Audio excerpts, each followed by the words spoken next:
Hi மக்களே, welcome to swap street. இன்றைக்கி நம்ம சேனலில் என்ன வீடியோ பார்க்க போகிறோன்னா, நம்ம வீட்டில் இன்றைக்கி என்ன பிரேக்ஃபாஸ்ட் அண்ட் லஞ்சுன்னு பார்க்கலாம். அண்ட் கெட் ரெடி வித் மீயும் பார்க்கலாம். சும்மா பேசிக்காக நான் எப்படி கெட் ரெடி வித் மீ எப்படி ரெடி ஆகுறது பார்ப்போம். ஃபஸ்ட்டு இட்லி மேலே கொஞ்சம் நெய் போட்டு நம்ம அது மேலே தாராளமாக சாம்பார் போட போகிறோம். நீங்கள் இந்த மாதிரி நல்லா சூடான இட்லியில் மேலே சாம்பார் போட்டு நெய் போட்டு சாப்பிட்டு பாருங்கள், ரொம்ப நல்லாயிருக்கும். அண்டு மார்னிங் பிரேக்ஃபாஸ்ட்டுக்கு இந்த மாதிரி நம்ம சாப்பிட்டோன்னு வச்சுக்கோங்களேன், கொஞ்சம் ஃபில்லிங்காக இருக்கும். அண்ட் ஆஃப்டர்நூன் வரைக்கும் கொஞ்சம் தாங்கும். நான் இப்போ பசங்களுக்கு தான் போட்டுட்ருக்கேன், நான் எப்போவுமே போட்டு ஊட்டிடுவேன். ஸோ அந்த மாதிரி நீங்கள் நெய் போட்டு கொடுத்திங்கன்னா கொஞ்சம் ஆஃப்டர்நூன் வரைக்கும் கொஞ்சம் ஃபில்லிங்காகவே இருக்கிற மாதிரி ஃபீல் பண்ணுவாங்க. அண்ட் லஞ்சுக்கு பார்த்திங்கன்னா அதே சாம்பார் தான், பருப்பு தக்காளி கடைஞ்சது. இப்போது ரைஸ் மேலே கொஞ்சமாக நெய், ஒரு ஸ்பூன், நிறைய நெய் கூட விட்டுறக்கூடாது, ஏன்னா இப்போ வின்டர் சீசன்றதுனால டைஜஷனும் ஆகாது. ஸோ ஒரே ஒரு ஸ்பூன் நெய் மேலே போட்டுட்டு அதுக்கப்புறம் நீங்கள் சாம்பார் போடுங்க.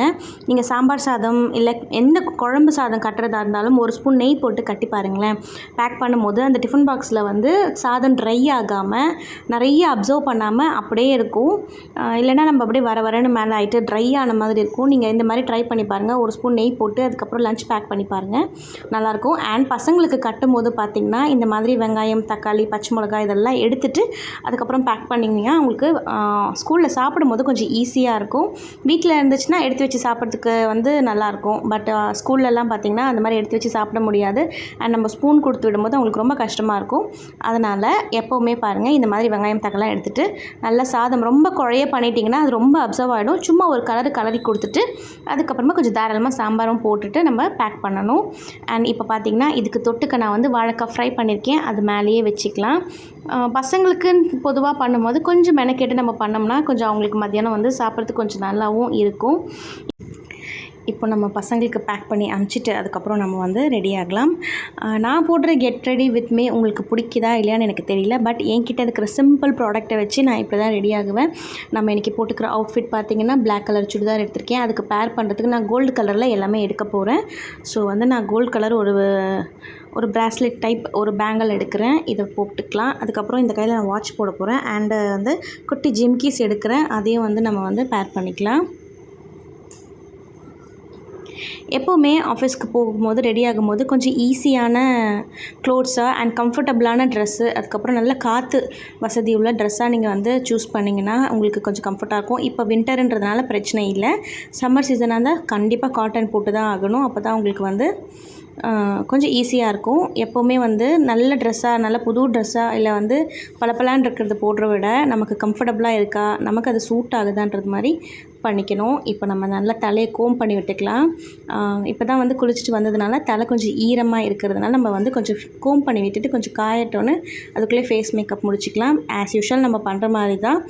ஐலைனர் அண்ட் வந்து நேற்று வந்து காஜல் போட்டிருந்தேன், இன்றைக்கி நான் காஜல் போடல, ஐலைனர் போட்டுட்டு ஐப்ரோஸ் ஃபில் பண்ணிவிட்டு லிப்ஸ்டிக் வச்சுட்டு நம்ம தலையை வந்து பின்னிட்டு அதுக்கப்புறம் வந்து நம்ம கிளம்பி போகலாம். எனக்கு வந்து பார்த்திங்கன்னா ஐலைனரில் வந்து நல்ல விங்கு நல்ல லாங்காக வரைகிறது எனக்கு ரொம்ப பிடிக்கும். பட் வந்து இப்போ ஆஃபீஸ் போகிறதுனால நம்ம குட்டியாகவே வந்து ட்ரா பண்ணிக்கலாம். ஐலைனர் வரையதே நமக்கு பெரிய டாஸ்க்கு தெரியுங்களா. அதே மாதிரி எந்த ஒரு வேலை பண்ணும் போதுமே பாருங்கள், அது கொஞ்சம் மெனக்கெட்டு நம்ம ப்ராப்பராக பண்ணணும். எடுத்தோம் கவுத்தன்னு எந்த வேலையுமே பண்ணக்கூடாது. அண்ட் ஸ்டார்ட் பண்ணிட்டோன்னு வச்சுக்கோங்களேன், ஒரு வாட்டி நம்ம ஒரு வேலையை ஸ்டார்ட் பண்ணிட்டோன்னா அந்த வேலையில் வந்து ஸ்டாண்ட் பண்ணி நிற்கணும், ஸ்டாப் பண்ணிடக்கூடாது. எப்போவுமே அதை மைண்டில் வந்து வைக்கணும். அது எந்த மாதிரியான தடங்கள் வந்தாலுமே நீங்கள் ஒரு வேலையை எடுத்துட்டிங்க, நான் பண்ண போகிறேன்னு முடிவு பண்ணிட்டீங்கன்னா நீங்கள் பண்ணுங்கள். அது எந்த மாதிரியான தடங்கள் வந்தாலுமே அதுக்கு வந்து நீங்கள் பயந்துக்கிட்டோ இல்லை வந்து இதனால் இது ஆகிடுமோ அதனால் இது ஆகிடுமோன்னு வந்து நினைக்கவே கூடாது. என்ன தான் ஆகுதுன்னு நம்ம பார்த்துருவோமே, என்ன தான் ஆகிடும் அப்படின்ற மாதிரி நீங்கள் துணிஞ்சு எந்த ஒரு காரியமும் பண்ணிங்கன்னா அந்த காரியத்தில் கண்டிப்பாக சக்ஸஸ் தான் உங்களுக்கு. பயந்துக்கிட்டு ரெண்டாவது விதமாக நம்ம மனசில் எடுத்துக்கிட்டு அந்த வேலையை பண்ணோம்னா கண்டிப்பாக நமக்கு தோல்வி தான். ஏன்னா எல்லா டைமும் நமக்கு அந்த பயம் வந்து வந்துக்கிட்டே இருக்கும். ஒன்ஸ் பயத்தை விட்டுட்டு நீங்கள் இறங்கி வேலை செய்ய ஆரம்பிச்சிட்டிங்கன்னா அப்புறம் யாருமே வந்து உங்களை ஸ்டாப்பே பண்ண முடியாது. ஸோ அதனால் எப்போவுமே எந்த ஒரு வேலையும் ஸ்டார்ட் பண்ணுறதுக்கு முன்னாடி பயமே இல்லாமல் ஸ்டார்ட் பண்ணுங்கள். அந்த வேலை கண்டிப்பாக உங்களுக்கு சக்ஸஸாக தான் முடியும். இப்போ நம்ம லிப்ஸ்டிக் போட்டு ஃபில் பண்ணிவிட்டு தலையை வந்து பின்னல் போட்டு போட போகிறோம்.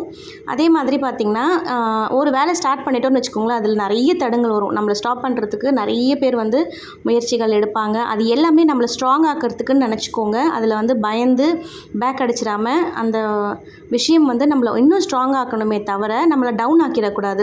நம்ம ஒன்ஸ் அதை டவுன் ஆக்கிட்டோம், அதை வந்து நம்ம வந்து மென்டலி நம்ம டவுன் ஆகி ஃபீல் பண்ணிட்டோம் பண்ணிட்டோன்னா அதுக்கப்புறம் நம்மளால் எழுந்திருக்கவே முடியாது. எந்த தடங்கள் வந்தாலுமே இது என்ன தான் ஆகுது, என்ன தான் பண்ணுறாங்க, என்ன தான் பண்ண போகிறோம் அப்படின்றத எதிர்த்து நின்று நீங்கள் ஒரு வேலையை பண்ண ஆரம்பிச்சிட்டிங்கன்னா அதை வந்து முன்னுக்கு நோக்கி கொண்டு போங்க. அண்ட் இந்த வீடியோ பிடிச்சிருந்துச்சுன்னா உடனே லைக் பண்ணி, ஷேர் பண்ணி, கமெண்ட் பண்ணிக்கோங்க. பக்கத்தில் இருக்கிற பெல் ஐக்கானையும் ப்ரெஸ் பண்ணிக்கோங்க. நாளைக்கு நான் வேறு ஒரு இன்ட்ரெஸ்டிங் வீடியோவில் வந்து பார்க்குறேன்.